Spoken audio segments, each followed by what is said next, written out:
Ministerios El Shaddai Guatemala presenta al Dr. Harold Caballeros con la palabra de Dios.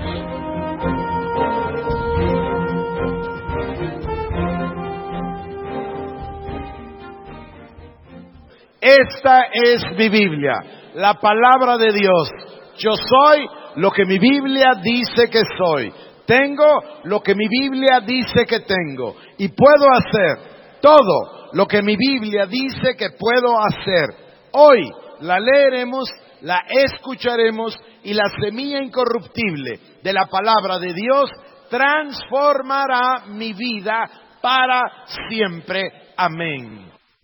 Vamos entonces a reiniciar nuestra serie el día de hoy y lo haremos con una breve recapitulación de los conceptos que hemos visto, de manera que estos vayan asentándose en nuestra mente y en nuestro corazón. Hemos visto con detalle que la decisión de nuestro corazón, la decisión de nuestra voluntad, tiene un efecto. En ese sentido, quisiera yo referirme al pasado. Como leímos ayer, el último pasaje que vimos ayer en el libro de Job, capítulo número 8, si ustedes lo recuerdan, dice: preparémonos para inquirir de las generaciones pasadas. Preguntémosle a las generaciones pasadas, porque somos de ayer, dice la palabra. Quiere decir que nosotros somos un producto del pasado. Lo que sembraron nuestros padres y los padres de nuestros padres, venimos nosotros ahora a cosechar. Eso me da una idea por cierto gloriosa. Quiere decir que nuestras acciones el día de hoy determinarán lo que tendrán nuestros hijos y los hijos de nuestros hijos. Entonces nuestra función es de vital importancia. Podremos nosotros ser una nación, una gente, un grupo transicional que pare los efectos de las maldiciones que vienen del pasado, les cancele sus efectos y las revierta convirtiéndolas en bendiciones para el futuro de nuestros hijos, los hijos de nuestros hijos y su descendencia. Todos nosotros ambicionamos a ver nuestras naciones y nuestros países cambiados para la gloria de Dios. Y de eso se trata la guerra espiritual. Ustedes se habrán dado cuenta que no hemos dado una definición per se, más bien hemos ido tratando de avanzar conceptos para que todos estos conceptos unidos nos vayan dando una definición. Hasta ahora ya hemos revisado varios conceptos y podemos decir que la guerra espiritual no es un fin en sí misma. La guerra espiritual es solamente un medio de obtener un evangelismo más eficiente, más efectivo. Hemos dicho que la guerra espiritual es ese conflicto que existe entre el reino de la luz y el reino de las tinieblas, que combaten entre sí por el destino eterno de los hombres. Y nuestra parte, la parte de la iglesia, juega un rol vital en el conflicto, porque nosotros somos seres espirituales que ya pasamos a formar parte del reino de la luz y que como tales combatimos en el conflicto del lado de las fuerzas del reino de la luz. Y nuestra tarea es ir y quitar la cubierta de tinieblas y quitar el vendaje de los ojos de los incrédulos para que les resplandezca la luz del Evangelio de Jesucristo. Amén. En ese sentido, el día de ayer estudiamos el pasaje de Job, capítulo número 8. Hoy veremos dos versículos, ese mismo y el de Primera Tesalonicenses. Si ustedes quieren abrir entonces, libro de Job, capítulo número 8, donde nos quedamos ayer, y primera carta del apóstol San Pablo a los Tesalonicenses, capítulo número 5.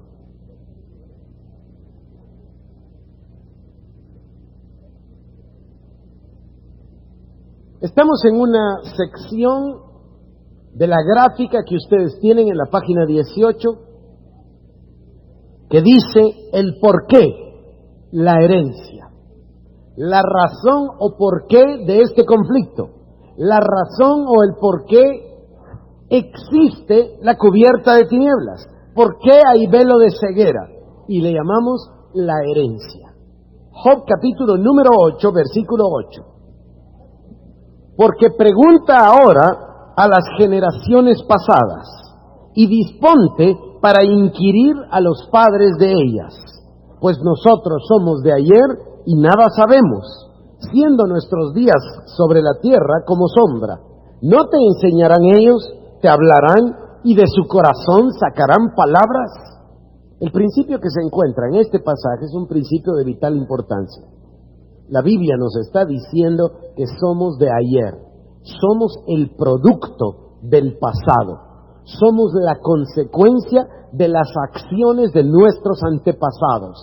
Y si queremos averiguar por qué están las cosas como están, debemos preguntar a las generaciones pasadas, disponernos para inquirir de ellas. Y dice la palabra, no te enseñarán ellos, te hablarán y de su corazón sacarán palabras.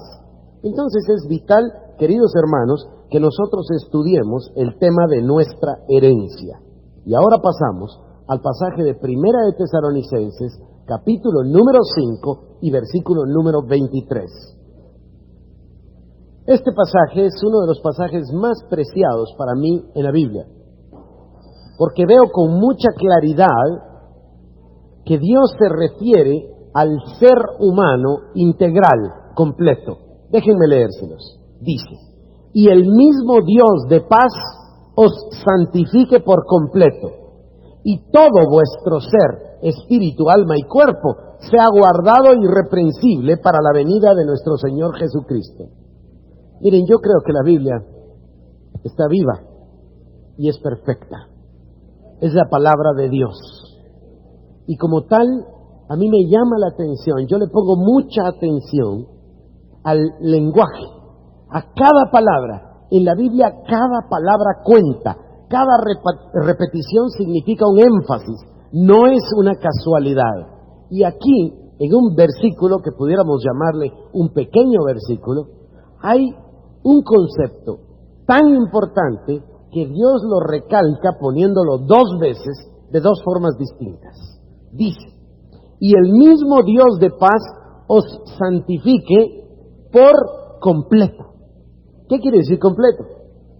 Completo quiere decir que no se nos escape nada, que se abarque todo. ¿Es correcto?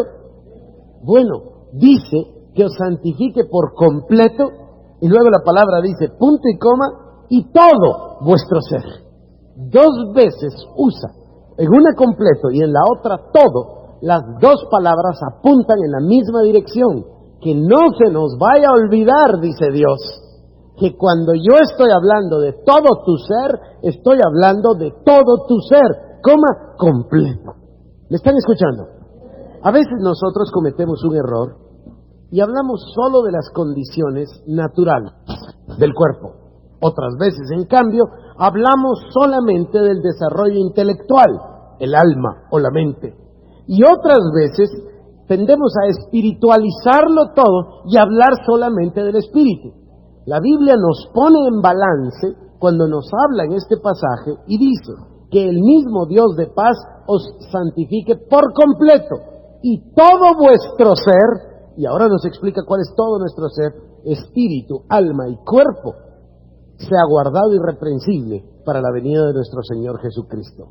Creo que es un pasaje valiosísimo porque todo lo que hemos desarrollado nosotros alrededor de este tema de la guerra espiritual está basado en esta Trinidad del hombre, espíritu, alma y cuerpo. Quiero parar acá un momento y hacer una observación negativa. Me molesta mucho cuando veo que personas se refieren al mensaje de la guerra espiritual y se refieren exclusivamente a atar demonios, o a gritarle a los demonios, o a orar en contra de los demonios, o a venir a hacerles batalla a los demonios exclusivamente. Me da problema a mí, me provoca un problema y estas personas nos hacen quedar mal.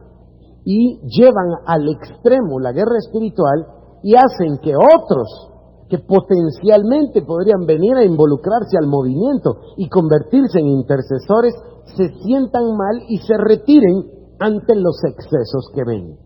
La guerra espiritual no consiste solamente en un área. La guerra espiritual es, como en este pasaje nos dice, completa. Y todo nuestro ser está involucrado, espíritu, alma y cuerpo. Entonces hemos desarrollado nosotros este esquema de la página número 18, y bien le podríamos llamar a esto la filosofía de la guerra espiritual. Esta es la doctrina detrás de la batalla espiritual. Este es el compendio del marco que tenemos en la batalla espiritual, y todo lo tenemos dividido en 3 áreas: espíritu, alma y cuerpo. Trabajaremos hoy y mañana en el desarrollo de este cuadro, y para ello, una y otra vez me escucharán repetir este concepto: espíritu, alma y cuerpo. Queremos dar la batalla espiritual en las 3 áreas. Queremos hacer el mapeo espiritual en las 3 áreas. Asistiremos al choque que se provoca entre los 2 reinos en las 3 áreas. Y veremos, tengo 2 ejemplos maravillosos: el ejemplo de Cristo ministrando en las 3 áreas, y veremos el ejemplo de los apóstoles ministrando en las 3 áreas. Entonces comencemos por el porqué: la herencia. Tenemos una herencia espiritual, tenemos una herencia ambiental y tenemos una herencia genética. Es muy fácil para nosotros entender el sentido, el concepto de la herencia genética. Es muy fácil. Alguien se acerca a un niño y dice: caramba, tiene los ojos de su mamá, heredó los gestos de su papá. Así solemos decir. Es muy fácil entender los principios de la herencia genética. Y tenemos herencia genética. Ahora fíjense bien que tenemos herencia genética no solamente como individuos, sino también como conglomerados sociales. Todos los guatemaltecos compartimos ciertos rasgos. Y luego pasamos a la segunda parte, la herencia que se suele llamar herencia ambiental. Esto es también muy fácil de entender. En el sitio donde yo me eduqué, lo que yo vi, eso aprendí. Generalmente aprendemos por imitación. Así aprendemos a hablar, por ejemplo. Los niños aprenden a hablar escuchando a los papás. Escuchan y repiten, escuchan y repiten. Es tan maravilloso eso, ¿verdad?, que me llama la atención porque los adultos, cuando vamos a aprender un idioma, empezamos por la gramática. ¿Cuándo han visto un niño que comience por la gramática? Solo repiten y así aprenden, ¿no es verdad? Entonces aprendemos por imitación. Y a esto le llamamos nosotros la herencia ambiental. Tenemos nosotros ahí una personalidad. Y esta palabra tan curiosa, ¿verdad? La idiosincrasia. La idiosincrasia es el conjunto de rasgos similares que pertenecen a un conglomerado social en particular. La idiosincrasia del guatemalteco, la idiosincrasia del escandinavo, la idiosincrasia del mexicano, la idiosincrasia del argentino. En el acto que yo voy pronunciando esto, ustedes van imaginando algo. Si yo digo la idiosincrasia de los mexicanos, inmediatamente ustedes tienen una imagen. Pero si en cambio digo la idiosincrasia del francés o del alemán o del argentino, nosotros entendemos eso. Hablan de cierta forma, se comportan de cierta forma, se comunican de cierta forma, exponen lo que tienen adentro de cierta forma, manifiestan sus sentimientos de cierta forma. ¿Es verdad? Esto es lo que llamamos nosotros la idiosincrasia. En otros términos, cuando hablamos de ciudades, le llamamos la personalidad, el alma de una ciudad. Y luego hablamos de la cultura. La cultura propia de una nación es el concepto que involucra todo lo que he hablado hasta ahora.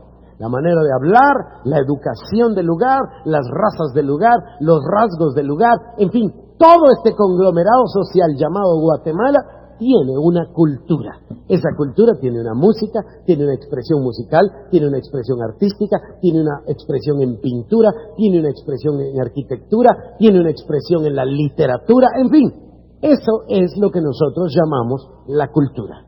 Pero además, quiero ir a un tercer punto que es más delicado. Es la herencia espiritual.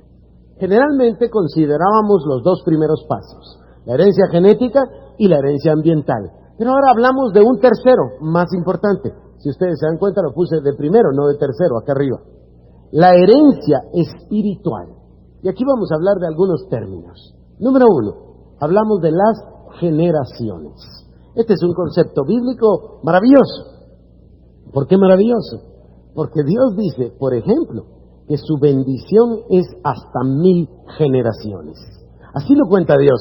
No dice Dios que su bendición es para 1000 años, no lo cuenta Dios para 100 años, no dice para 20 siglos. Dios cuenta las cosas en generaciones. Así lo mira Él. ¿Por qué? Porque los padres dan a luz algo para los hijos y para los nietos y para los bisnietos y así sucesivamente. Entonces debemos nosotros poner atención a que tenemos una herencia generacional. ¿Qué quiere decir con esto?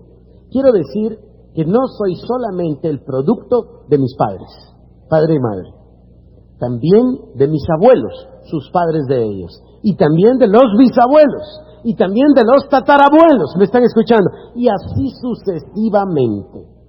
Generalmente, voy a parar acá y hacer una observación, generalmente nosotros confundimos, déjenme decirlo de otra manera, a veces nos confundimos poniendo atención a un hecho que está relativamente cercano en el pasado y no al origen de esos hechos.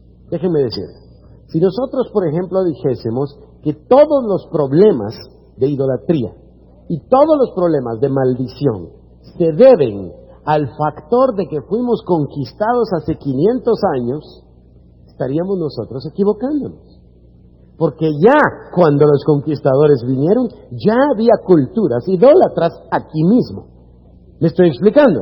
Entonces, si nos vamos muy cerca hacia atrás, cometemos un error. Debemos de reconocer que más de hace 2000 años, 200, 300, 400 años antes de Cristo, ya habían prácticas de idolatría en esta tierra.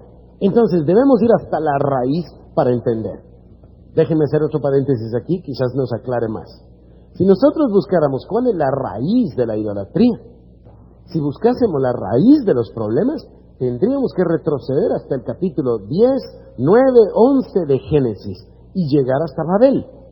Tendríamos que ir hasta Babel, que era el conglomerado social, la ciudad por excelencia. Todos vivían ahí. Había una concentración de personas y también de entidades espirituales, que cuando fue roto, cuando fue confundida, cuando su lenguaje fue separado y confundido, cuando salieron en todas las direcciones de la tierra, llegaron a todas las direcciones de la tierra esos mismos problemas. ¿Me estoy explicando? Entonces hablo de una herencia generacional. Ahora hablo de otro término, complicado término. Los espíritus familiares. Hay una manera tal vez simplista de explicar esto. Hay espíritus que se adhieren a familias y se repiten uno y otro caso. Ha sido un verdadero acertijo para los psicólogos entender cómo es posible que una niña que nació en el hogar de un padre alcohólico vivió todo el problema con un padre alcohólico, vivió todo el problema de su madre casada con un padre alcohólico, sufrió toda su vida, va y se casa con un alcohólico. Es un acertijo para los psicólogos, pero se ha entendido que ciertos espíritus inmundos corren de generación en generación y se les ha llamado espíritus familiares. Sin embargo, no quisiera yo restringir ese hecho solamente a las familias. Nos hemos dado cuenta nosotros que este tipo de espíritus se adhieren a una ciudad o a un vecindario y se quedan a vivir ahí generación tras generación. Ahora, voy llegando a algo muy serio. ¿Cómo es posible que haya sido adorado un principado, una potestad, un gobernador de las tinieblas, vamos a ponerlo más grosero, un demonio, un Dios que no es Dios, un demonio ha sido adorado, por ejemplo, en las montañas llamadas Cuchumatanes en Guatemala, o en Chichicastenango, Guatemala, o en otros lugares? ¿Cómo es posible que este espíritu inmundo, escúchenme, se haya enseñoreado de esa región? ¿Quién le dio derecho para semejante cosa? Es evidente que el ejercicio de la voluntad de esas personas que le dieron preeminencia a adorar a ese Dios y le dieron lugar con sus decisiones en vez de seguir la voluntad de Dios, le trajeron y le entronaron. ¿Me están siguiendo? Ahora, ¿cómo hizo para mantenerse entronado desde hace 10 siglos y todavía seguir entronado? Bueno, después de estudiar el problema, se ha llegado a la conclusión, un líder mundial en este sentido es el hermano George Otis, hijo, y se ha llegado a la conclusión que extraen su fuerza de los llamados festivales.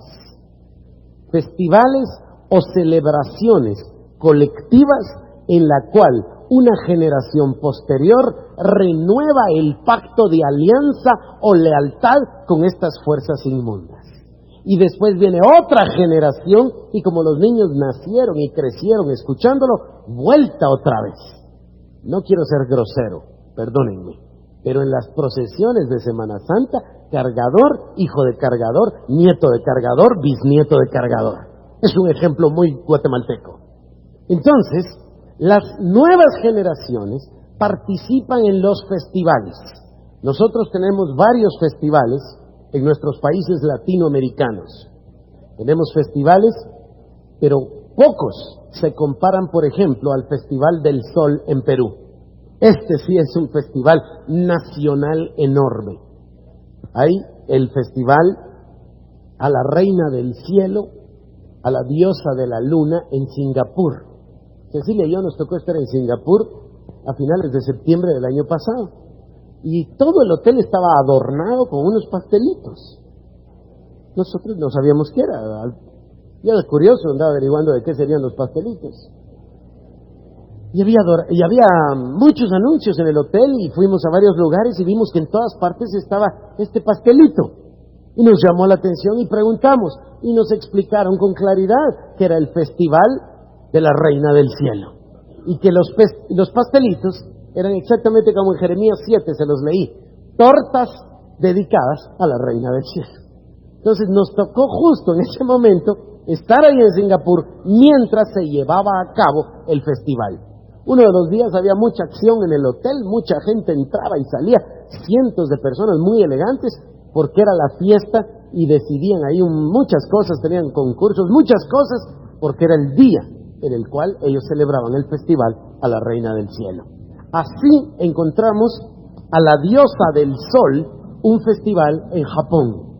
La entidad espiritual, el principado que rige sobre Japón es la Reina del Sol.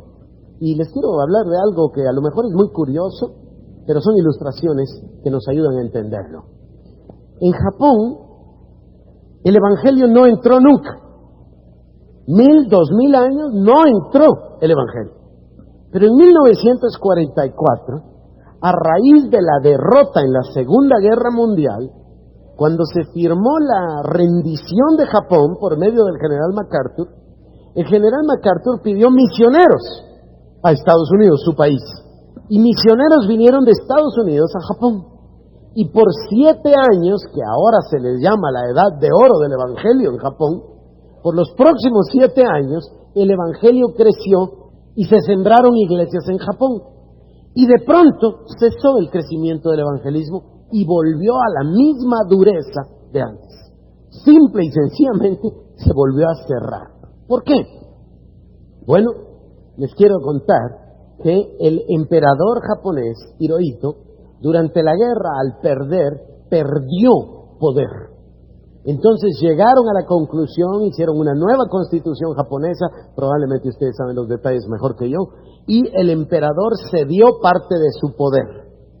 Entonces el emperador como que se retrajo a sí mismo y perdió algo del carácter de deidad que el emperador normalmente tenía en Japón, porque era visto como Dios. Y cedió parte del gobierno, se formó un gobierno civil, se hizo una constitución, en fin, su poder se tambaleó. ¿Y qué pasó? Penetró el Evangelio. ¿Pero qué sucedió? Cuando se estaba recuperando Japón, entonces ellos dijeron, ya estamos fuertes otra vez. Entonces ya estamos para volver a tomar el sitio. Y el país dijo, no podemos, escuchen esto, este concepto es tremendamente importante. El país dijo, no podemos perder nuestra cultura. Y en nombre de la cultura, accedieron a recibir lo que venía con la cultura. Junto con lo visible, venía lo invisible. Y cuando el nuevo emperador tomó posesión hace unos años, hace poco, relativamente, llevó a cabo la ceremonia. Les mentiría, les exageraría y no lo puedo pronunciar correctamente de cualquier forma, pero hay una ceremonia especial que se sigue en Japón cuando toma posesión un nuevo emperador. Es una ceremonia multimillonaria, cuesta muchísimo dinero, los japoneses lo miran como un ritual y se da solamente cada vez que hay un nuevo emperador. Y consiste en una ceremonia en la cual el nuevo emperador japonés, a través de una serie de rituales, llega a la noche nupcial en la cual él solo tiene un encuentro sexual con la reina del sol, la entidad que gobierna Japón. Y él se encuentra con esta entidad, tienen una relación con esta entidad y al día siguiente él ya es el emperador. Y ustedes han visto, por ejemplo, que la bandera de Japón es exactamente eso, es un sol, la tierra del sol naciente. Quiere decir que la cultura está amarrada con precisión a estos hechos espirituales. Déjenme contarles otro ejemplo para ilustrarlo. Espero que los ejemplos les gusten tanto como a mí. Cuando el candidato a presidente, Aristide, ganó las elecciones en Haití, habían 11 candidatos y él ganó las elecciones con un 67% del voto. No sé si lo saben, pero él era o es, o todavía está en el proceso, un sacerdote católico. Y subió al poder y se respiró un nuevo aire en esta nación, la más pobre y la más castigada del hemisferio occidental.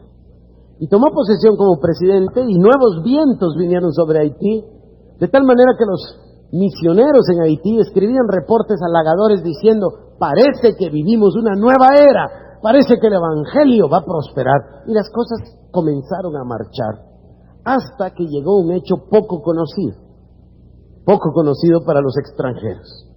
En aras de la cultura, en nombre de restaurar la cultura original haitiana, el presidente Aristide ordenó y compareció él mismo y avaló con su presencia sacrificios y rituales en los cuales hubo sacrificios de sangre y sacrificios, algunos dicen que hubo humanos, aunque no existe una prueba en realidad, y hubo todo este ritual y este sacrificio, y el mismo presidente Aristide compareció para volver a entregar, para rededicar a Haití a los espíritus originales de Haití, para no perder su cultura. 30 días después, lo que se había perdido era la presidencia del señor Aristide. Y volvió a caer el país en una hecatombe. Volvió a haber sangre. Bueno, todos nosotros somos testigos. Quiere decir, queridos hermanos, que la cultura está atada a estos principados. Estamos hablando de las generaciones, de los espíritus familiares. Ahora hablemos de los pecados nacionales. Cuando hablamos de naciones, hablamos de la palabra etnos. Y cuando hablamos de la palabra etnos, quiere decir gentes, etnias, razas, personas. Nosotros nos ha parecido siempre que el pecado es un asunto individual. Sin embargo, esto no es del todo correcto. El pecado puede ser individual, pero también colectivo o corporativo. Cuando un grupo de personas cometen el mismo pecado, este se convierte en una acción corporativa. Y el pecado produce la muerte, sea a nivel personal o sea a nivel de un conglomerado social, ciudad o país o nación. Entonces tenemos nosotros que dentro de nuestra herencia espiritual hemos recibido la carga de generaciones pasadas. Hemos recibido también espíritus familiares, espíritus adheridos a las personas que han vivido en ese lugar. Les llamamos también espíritus territoriales. Y por último, hablamos del concepto de los pecados nacionales. Es por ello que nosotros tenemos guerra espiritual. Cuando queremos contestar a la pregunta de por qué mi país tiene estos problemas, digamos físicos o digamos problemas en el nivel del alma, debemos nosotros darnos cuenta que su origen es espiritual. En un momento vamos a llegar al libro de Romanos capítulo número 1, o si quieren vamos de una vez y leemos este concepto. Romanos capítulo número 1, versículo 18. La palabra dice: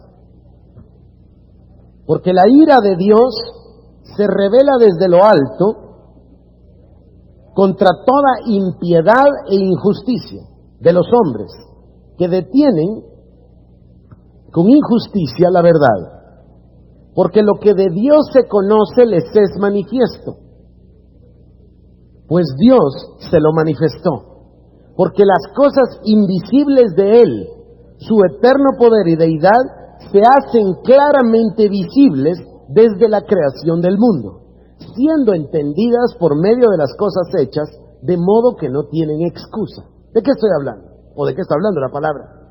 Lo invisible de Dios lo vemos a través de lo visible. En otras palabras, lo que vemos, lo visible, está ahí para glorificar a Dios. Quiere decir que Dios creó todas las cosas para que todas las cosas le glorificasen. Sin embargo, dice la palabra, verso 21, pero habiendo conocido a Dios, no le glorificaron como a Dios, ni le dieron gracias, sino que se envanecieron en sus razonamientos, y su necio corazón fue entenebrecido. Profesando ser sabios, se hicieron necios, y cambiaron, miren este versículo, esta es la historia de las civilizaciones pasadas, y cambiaron la gloria del Dios incorruptible en semejanza de imagen de hombre corruptible. Voy a volver a leerlo. Cambiaron la gloria del Dios incorruptible en semejanza de imagen de hombre corruptible, de aves, de cuadrúpedos y de reptiles. Esa es exactamente una descripción de la cultura maya. La cultura maya no quiso respetar al Dios de la creación, sino que lo cambió y comenzó a adorar al hombre. De primero adoró a Quetzalcóatl como un dios, pero después lo adoró como un hombre. Por eso a veces nos confunden los documentos mayas, porque hay dos Quetzalcóatl, porque uno es el espíritu y otro es un hombre. Pero después, no contentos de adorar al hombre, pasaron a adorar a las aves, al Quetzal. Y no contentos, ustedes lo tienen, son testigos, la cultura maya pasó a adorar al cuadrúpedo, al jaguar.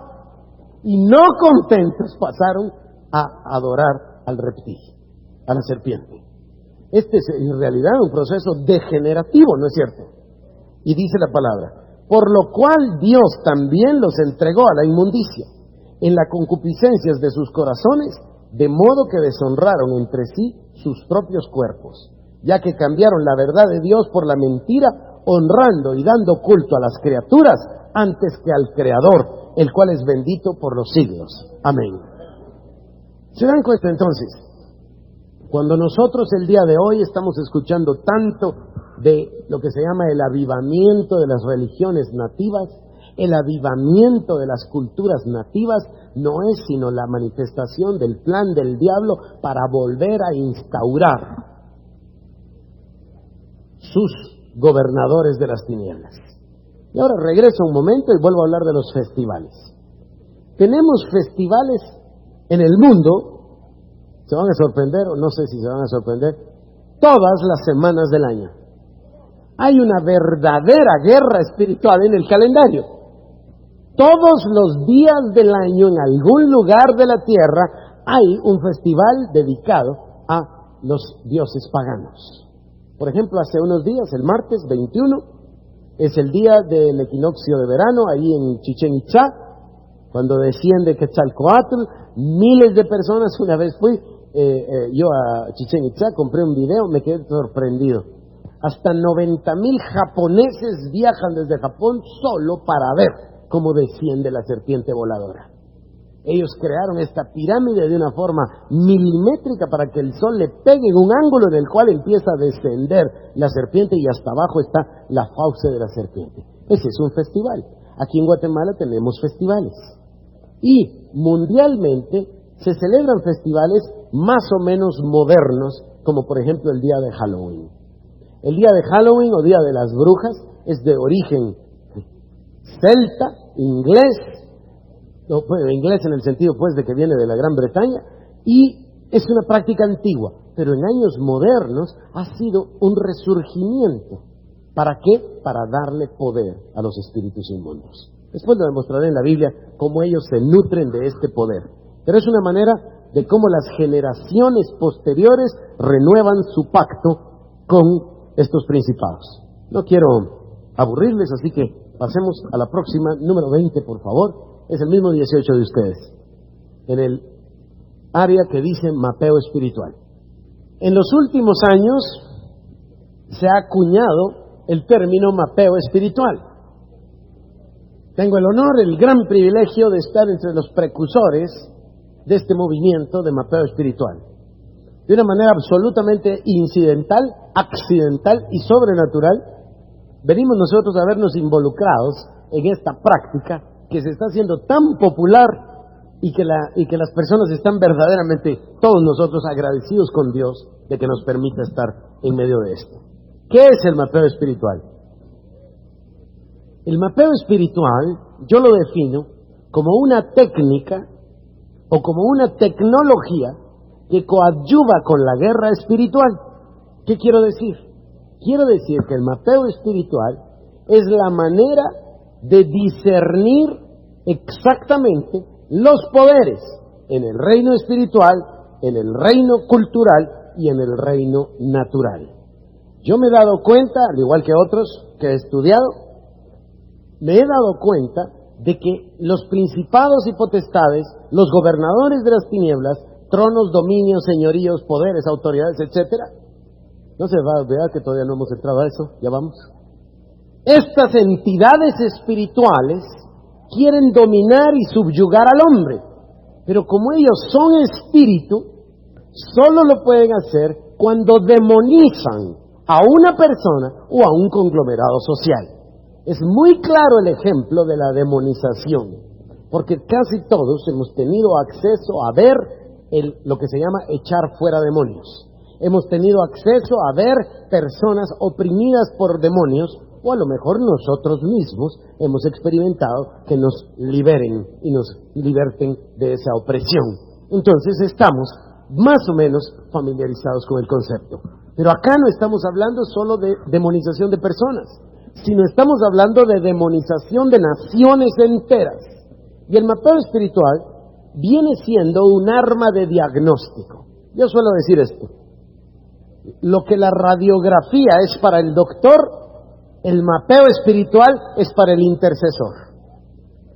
Fíjense ustedes que nos toman una radiografía para ver cómo somos por adentro, pero se necesita entrenamiento para leer la radiografía, porque uno curioso la saca, nomás se la entregan, ¿verdad?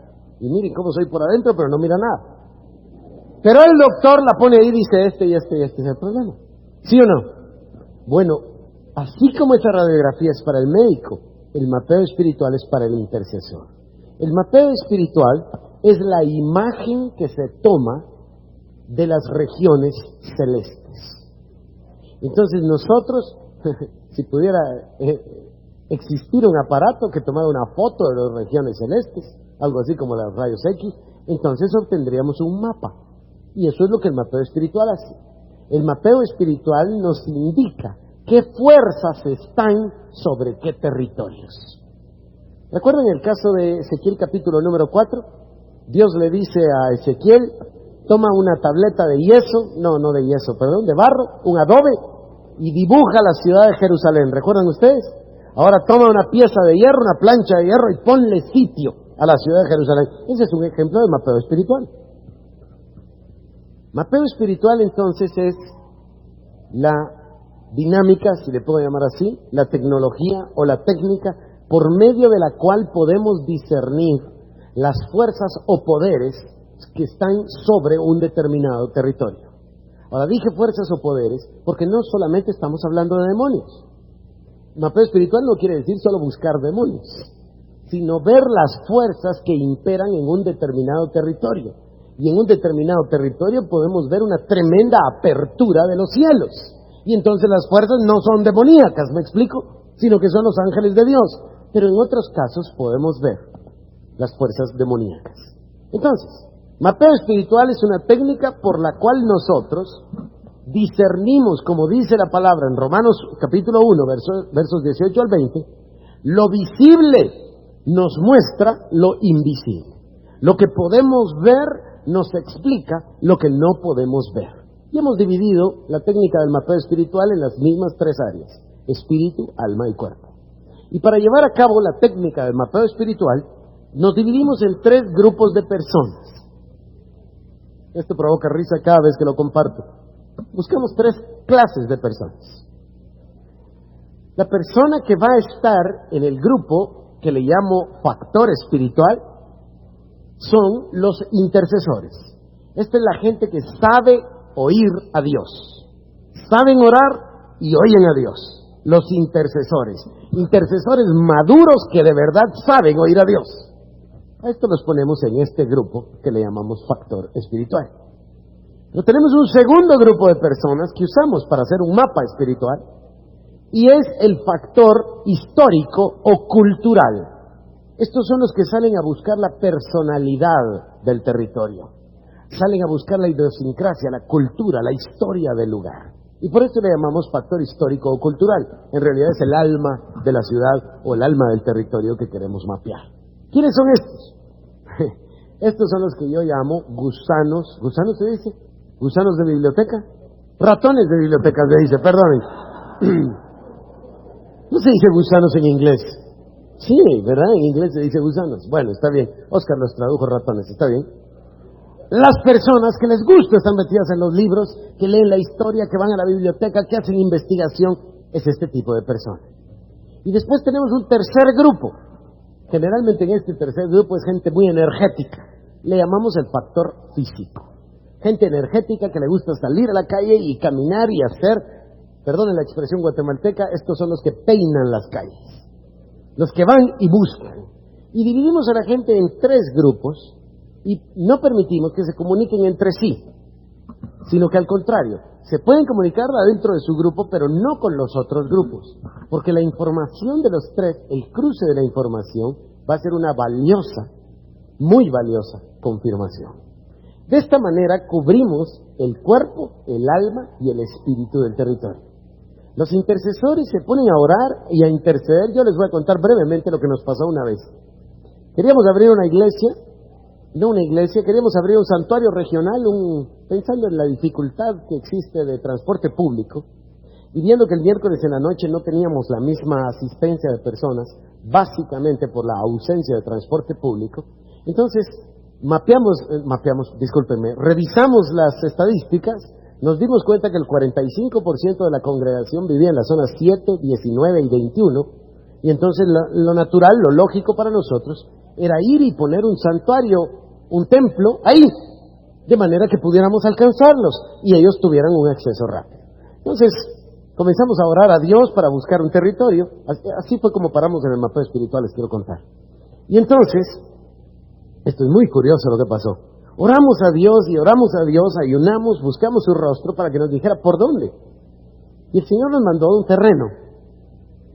Y fuimos a buscar el terreno, y ahí estaba el terreno, hablamos con el dueño y lo vendía. Curiosamente, a la vecindad del terreno, exactamente en la vecindad, había un individuo que de alguna manera era amante de Quetzalcóatl. Ahí no había montículo como en este terreno, pero los había mandado a hacer de cemento. Y estaban todas las culebras las mismas a la vecindad de ese terreno. Nos llamó mucho la atención eso. Y fuimos a ver al terreno, y entonces definimos llevar a cabo el mapeo espiritual. Y entonces comienza a averiguarse la historia del lugar. ¿Quién fundó ese vecindario? ¿Por qué lo fundaron? ¿Quiénes fueron sus primeros habitantes? ¿Qué creían? ¿Quiénes eran? ¿Qué hacían? Etcétera. Y se hace una investigación del lugar. Al mismo tiempo, los del factor físico o material es un grupo de personas, por eso usé la expresión peinan el lugar, porque van literalmente de calle en calle con sus cuestionarios, hacen inventarios Inventario de cuántos monumentos y qué monumentos hay. Inventario, cuántas iglesias crecen o no. Inventario, cuántos centros espiritistas hay, son frecuentados o no. Inventario, cuántas bares y cantinas hay. Inventario, cuántas casas de prostitución. Inventario, hay clínicas de abortos ahí. Inventario, etcétera, etcétera, etcétera. Y cualquier cosa que miran la anotan y van creando un mapa del lugar. Ahora fíjense bien que el mapa es un mapa físico, porque dicen, ¿verdad? Recuerdo muy bien, que nos decían cosas como, por ejemplo, hay una alta concentración de lugares donde trafican drogas en ese vecindario. Hay una alta concentración de lugares de espiritismo, donde leen la mano o echan las cartas, etcétera. Entonces, van mapeando el lugar y nosotros vamos viendo qué fuerzas van emergiendo. Cuando terminamos este trabajo, fue algo fantástico el resultado. En realidad ustedes recordarán que el resultado fue tan maravilloso que se puso en un libro que sacó el hermano Pedro Wagner que se llama Destruyendo Fortalezas en tu Ciudad. Y pusimos un capítulo en el libro con todo este ejemplo particular. Fue tan dramático que los hermanos del factor histórico, cultural, vinieron y dijeron, mira, los problemas claros son estos. Hay un exagerado número de abortos, niños, bebés que asesinan. Hay un exagerado número de centros de drogadicción. Y hay un exagerado número de centros de hechicería, brujería, centros espiritistas, etc. Vimos con claridad entonces que había tres características. Niños siendo sacrificados, hechicería en el sentido de brujería, etc. Y drogadicción, que también es hechicería. Y luego, estos fueron los del factor físico, y los del factor histórico nos dijeron lo siguiente, esto fue importantísimo. Vinieron y dijeron, este lugar, y como es allá zona 7, hay todavía varios centros arqueológicos ahí, y nos dicen, este sitio queda enfrente de un centro arqueológico.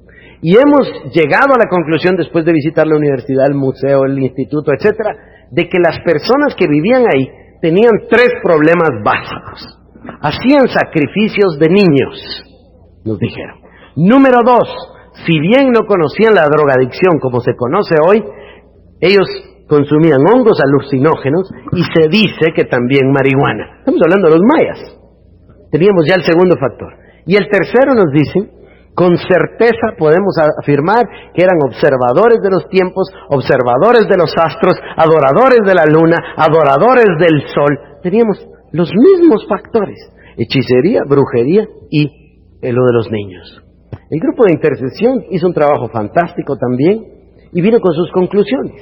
Y nos dijo, mira, el Señor nos habló y nos dijo claramente quiénes son los espíritus que están en ese lugar, sobre ese lugar. Y yo dije, ¿quiénes son? Y dice, número 1, hay un espíritu de hechicería. Bueno, es exactamente lo que los otros decían. Se me olvidó decirles algo, perdónenme. Los hermanos del factor histórico dicen, mira, Dios no nos deja en paz. Dios nos habla de una casa que queda en una esquina. Pero la casa está deshabitada, pero no está desocupada. ¿Cómo así? Dice, bueno, no vive nadie ahí, pero la casa no está abandonada, está cerrada con llave, pero no vive nadie ahí, y Dios nos jala para esa esquina. Hablamos con los del factor físico y nos dicen, sí, nosotros nos sentimos inclinados, fuimos a orar, la casa queda en una esquina, es así, no está habitada, pero sí vive alguien, no vive ahí, pero sí están, no está abandonada. Y entonces vienen los hermanos del tercer factor espiritual, los intercesores, dicen, Dios nos mostró que hay un espíritu de hechicería. Dios nos mostró que también está el espíritu de Moloch. ¿Es exacto o no? Sacrificio de niños. ¿Están seguros que están aquí? Hechicería, brujería y el espíritu de Moloch. Nos explicaron. Pero estos hermanos del factor espiritual fueron más allá. Dicen, mire hermano, ustedes son guatemaltecos, van a entender esto. No quiero yo ofender ni criticar a nadie, Dios me libre. Y aprendimos que no queremos convenirnos con el acusador, ¿verdad? Así que no lo digo esto en un sentido peyorativo, pero son hechos que pasaron. El grupo de intercesión viene con nosotros, la portavoz del grupo, y dice, hermano, Dios nos mostró los tres espíritus, de hechicería, el espíritu de brujería y el espíritu de Moloch. Y dice el Señor que hay un hombre fuerte en ese vecindario. Y ese hombre fuerte es bajito, moreno, con barba, se viste de negro y usa turbante. Y dice el Señor que en la página 80 de la Prensa Libre de mañana en la mañana nos va a dar el nombre y apellido. Pues tremendamente emocionante, ¿verdad? Es como para no dormir esperando que venga la Prensa Libre, ¿no es cierto? ¿No es cierto?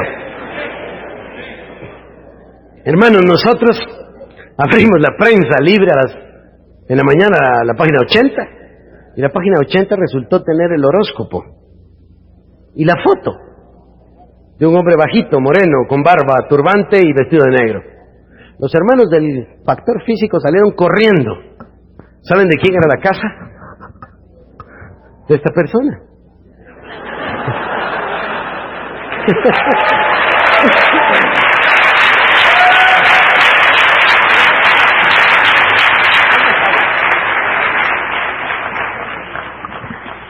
Ahora, paremos un momento. Esto es fantástico, ¿no es cierto? Es formidable. Ahora, ¿estoy contando esto solamente porque es algo fantástico? No. Miren, es mucho más fácil si nosotros vamos, sabemos con quién estamos peleando, a quién estamos combatiendo, llegamos directamente en contra de las fuerzas del enemigo. Por eso decía Pablo, yo no peleo como quien golpea el viento. ¿Me estoy explicando? Entonces, la ventaja, si nosotros sabemos exactamente contra quién estamos combatiendo, damos una guerra mucho mejor. ¿Me estoy explicando? Más eficiente. Esto es lo que se llama mapeo espiritual. He sido sumamente breve por el tiempo. Y yo a esto le llamo el diagnóstico. Si queremos entrar en un territorio, debemos saber contra quién estamos peleando. Debo saber qué espíritus inmundos hay ahí y cómo se manifiestan en la cultura de esa ciudad y cuál es su efecto en lo físico. Nosotros tenemos claridad en la Biblia, por ejemplo, de que la hechicería y la idolatría producen confusión y la confusión produce pobreza. Esos son hechos en la Biblia, los podemos demostrar con capítulo y versículo. Y cuando nosotros hemos ido a lugares como Perú, o las personas que han ido a Calcuta, India, donde se adora 1 millón de dioses, se dan cuenta que lo que hay es confusión. Yo recuerdo bien la primera vez que estuve en Lima, Perú, el susto que me llevé. Cuando íbamos en el carro y el tráfico, olvídense del tráfico de Guatemala o del de México, era una cosa tremenda. Íbamos en una calle grande de varios carriles y se atrancó el tráfico, se paró, muchos carros. Y entonces los buses, los autobuses públicos que iban allá adelante, se desesperaron de esperar. Gustavo, ibas conmigo, tú ibas conmigo.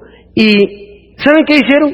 Simplemente torcieron el timón, se subieron en el camellón y se empezaron a dar vuelta ahí a media calle y se fueron contra la vía. Una cosa terrible. Nosotros estábamos asustados de ver la confusión imperante. Entonces, uno aprende a distinguir causa-efecto en el campo espiritual. Y el mapeo espiritual nos capacita para saber con quién estamos peleando. Pero esto me lleva a otro tema que es mucho más hermoso. Ya vamos llegando al fondo del asunto, vamos a terminar en un momento. La guerra espiritual.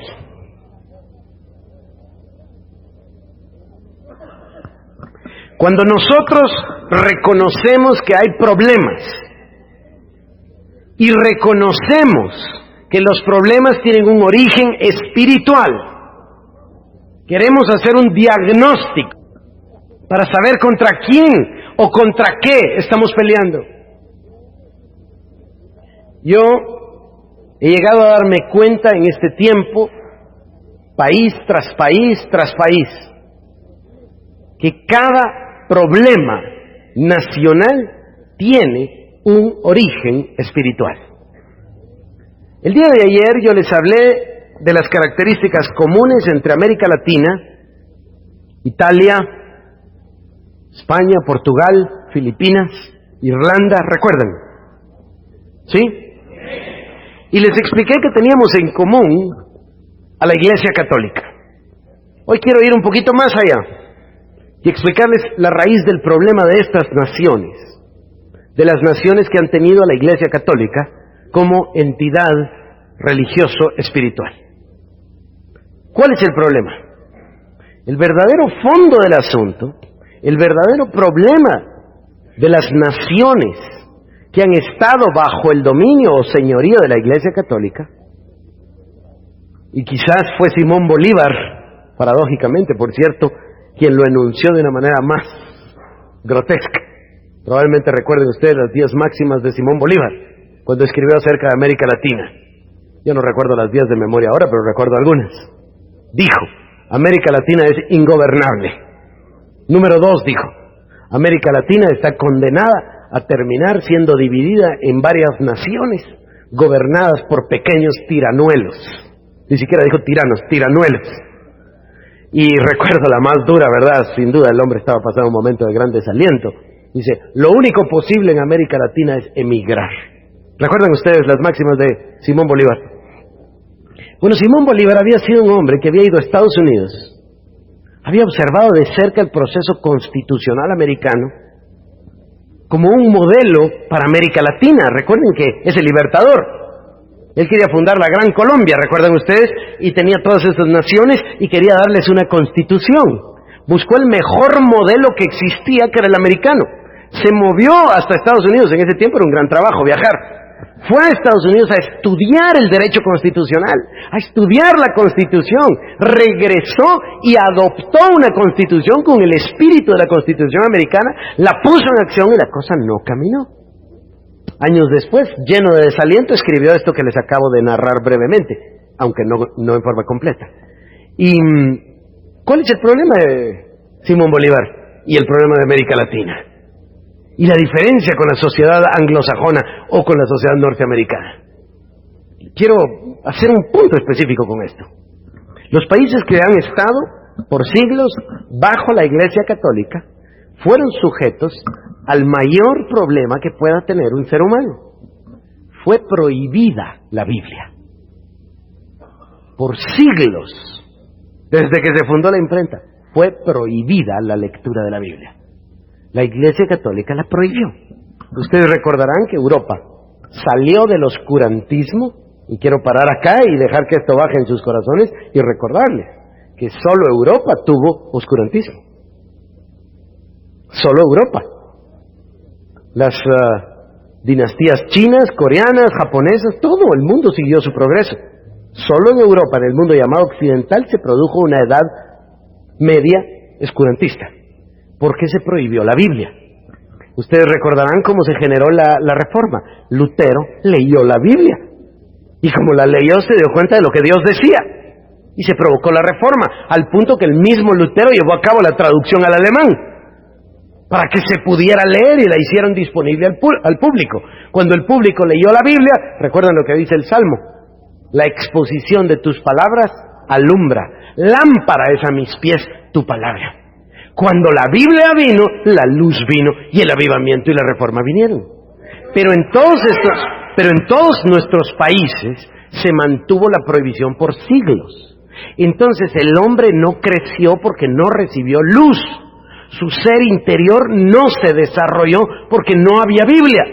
Y después, cuando la Iglesia Católica levantó la prohibición de leer la Biblia, de todas maneras mantuvo veladamente un desestímulo para leerla.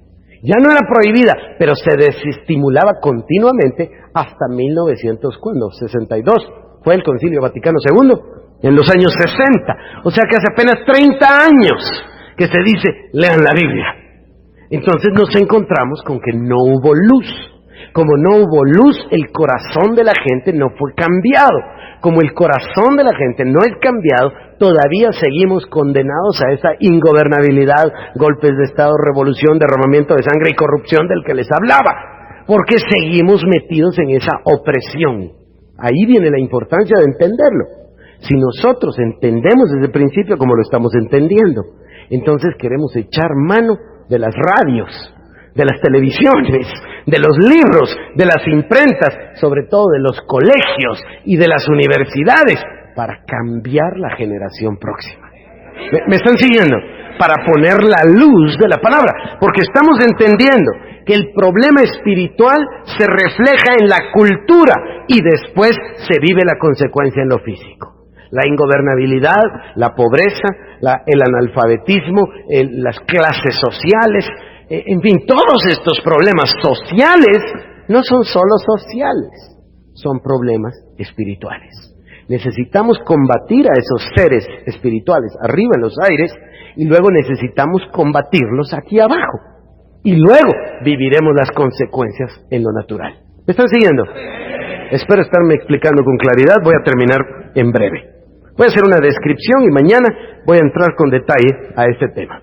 Tenemos nosotros en la palabra de Dios,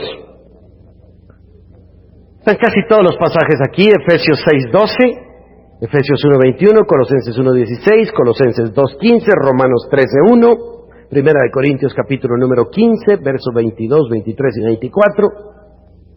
Se me queda un par. Son los pasajes en los cuales se enuncia por nombre a estos seres o entidades espirituales. Anteriormente habíamos creído, esta era la creencia hace apenas 1 o 2 años, de que había una jerarquía determinada claramente en Efesios 6:12. Efesios 6:12 dice: porque no tenemos lucha contra sangre y carne, sino contra principados, contra potestades, contra los gobernadores de las tinieblas de este siglo, contra huestes espirituales de maldad en las regiones celestes. ¿Recuerdan ustedes? Y hubo discusión y los teólogos no se ponían de acuerdo y iban libros para allá y libros para acá, y alguno se atrevió a sugerir que las huestes espirituales de maldad eran las más altas y que los gobernadores de las tinieblas eran los territoriales y que las potestades eran más bajas y que los principados eran los más bajos. Otros contestaron: imposible, arcón, que quiere decir príncipe en el griego, son los más altos y las potestades son las territoriales y los gobernadores están en las tinieblas y las huestes espirituales vienen siendo como los soldados rasos. Y ahí va la enseñanza de un lado para otro. Pero hemos ido creciendo todos y evolucionando. Y hemos llegado a entender. Yo empecé a observar en el lenguaje español, castellano, que estas palabras eran unas palabras un tanto curiosas. Y empecé a elaborar una idea. Y me ha dado mucho gusto en el pasado reciente compararla con las ideas de otros hermanos y de algunos teólogos muy calificados. Y ya parece que vamos agarrando un rumbo todos. Fíjense ustedes que empecé a pensar que un principado consta de un príncipe que tiene potestad delegándola a gobernadores sobre las huestes. ¿Me expliqué? Entonces, un príncipe requiere tener un trono y en el trono ejerce el dominio. Y cuando delega su autoridad, se la da a alguien que ejerce el señorío. Entonces empecé a fijarme que parecía que el lenguaje se prestaba más para palabras de tipo funcional que para una jerarquía general, coronel, capitán, teniente o como vaya, ¿verdad? Etcétera. Entonces comencé a pensar en eso. Y ahora hemos llegado a la conclusión que los príncipes, ojo con este término, que los principados o príncipes son los ángeles de las naciones. Ahora la Biblia dice en el libro de Deuteronomio que Dios dividió las naciones de acuerdo al número de los hijos de Dios. Y como en la Septuaginta se habla de 75 y en la otra versión de 70 había un poco de confusión y se llegó a decir que 70 eran los que habían llegado a Egipto. Recuerden ustedes que la Biblia dice que Jacob y toda su familia eran 70 cuando llegaron a Egipto. Y entonces se hablaba de los hijos de Israel. Nuestra versión, me parece, dice hijos de Israel. Y entonces se decía, bueno, entonces Dios dividió las naciones de acuerdo al número de los hijos de Israel. Pero parece que no dice eso, sino de acuerdo al número de los hijos de Dios. La misma expresión que aparece en Job. Y se presentaron delante de Dios los hijos de Dios y Satanás iba con ellos. ¿Recuerdan ustedes? Entonces ahora hay dos corrientes y una nos hace pensar que los principados son los príncipes y equivale a los ángeles de las naciones. En esta corriente de ideas, ojo con esto que es muy impresionante, se dice que había diferentes príncipes, como el príncipe de Persia, como el príncipe de Grecia, pero también está Miguel, ¿verdad?, de parte de Dios, el príncipe de Israel, del pueblo de Dios. Pero entonces se llega a la conclusión de que Satanás era el príncipe de Roma.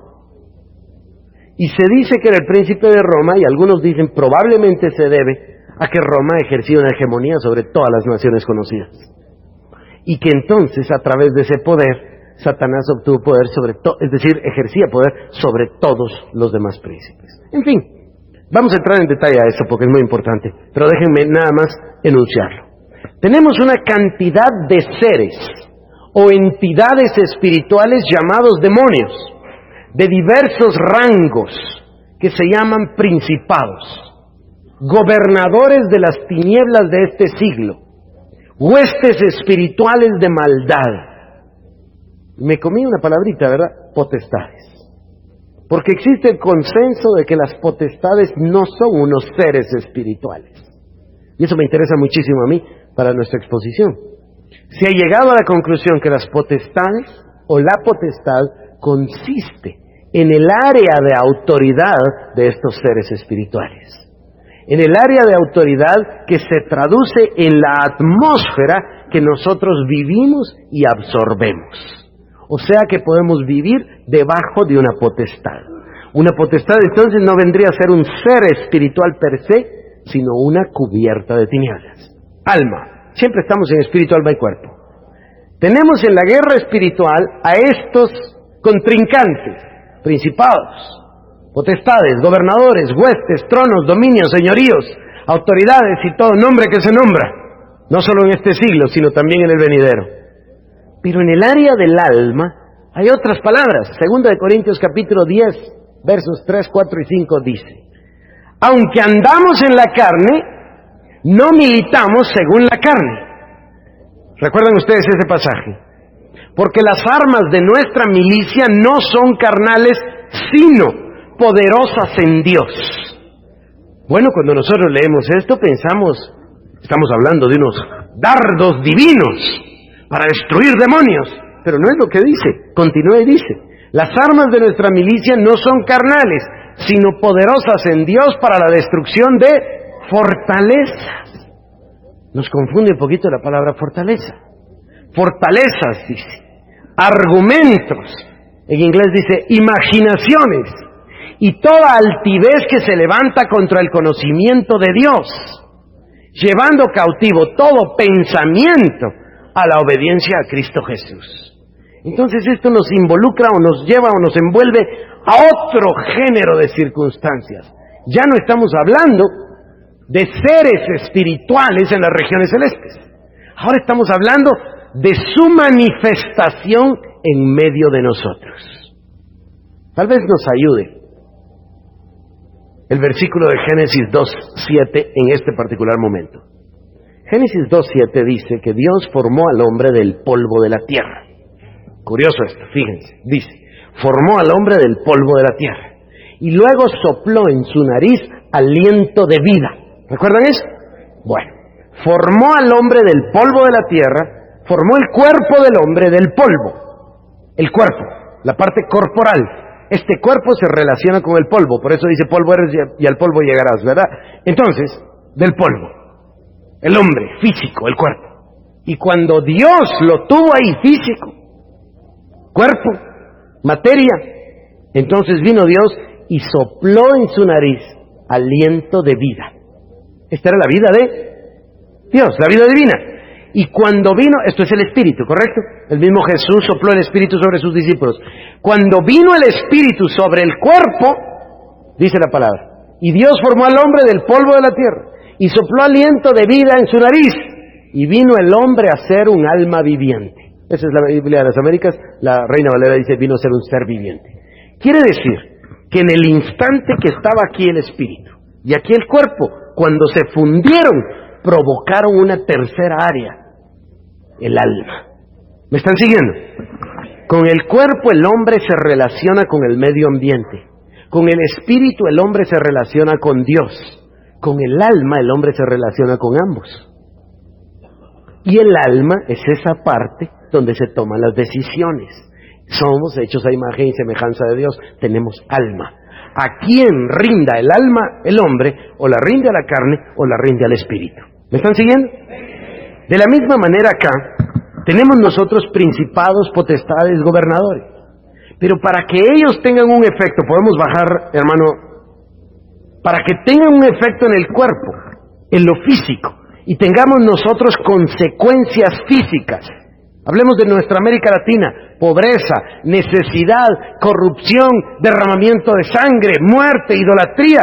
Para que esos demonios de arriba, para que estos seres espirituales de arriba se manifiesten abajo en el cuerpo, necesitamos de un factor intermedio del alma. Entonces, para que esos espíritus provoquen consecuencias físicas, velo de ceguera, cubierta de tinieblas, resistencia al evangelismo, mañana veremos esos versículos, se necesita de una estructura intermedia. La estructura intermedia es una palabra curiosa en la Biblia, mañana la veremos con detalle, estoquía. Esta palabra ha creado mucho problema para los teólogos. La han definido como los elementos básicos del ser y la definimos como estructuras.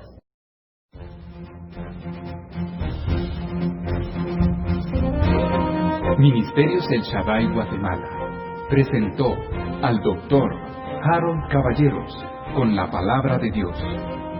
Si desea más información, comuníquese al teléfono código de área 502-337-4777 o visite nuestra página web www.elshaddai.net.